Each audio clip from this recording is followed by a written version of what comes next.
مغیرہ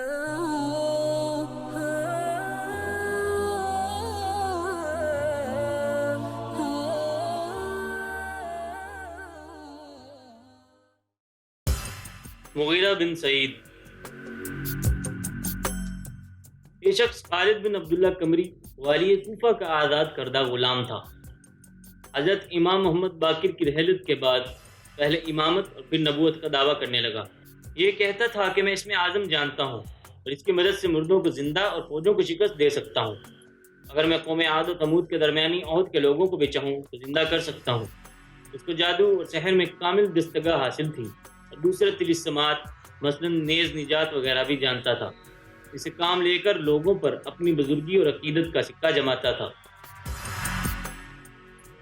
خالد بن عبداللہ قمری کو، جو خلیفہ ہشام بن عبد المالک کی طرف سے عراق کا حاکم تھا، یہ معلوم ہوا کہ مغیرہ اپنے آپ کو نبی کہتا ہے، اس نے بہت سے لوگوں کو گمراہ کیا ہے، تو اس نے 119 ہجری میں اس کی گرفتاری کا حکم دیا۔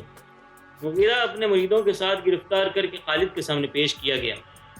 خالد نے اس سے پوچھا تو کس چیز کا دعوے دار ہے؟ اس نے کہا میں اللہ کا نبی ہوں۔ خالد نے پھر اس کے مریدوں سے پوچھا تم اس کو اللہ کا نبی مانتے ہو؟ سب نے اثبات میں جواب دیا۔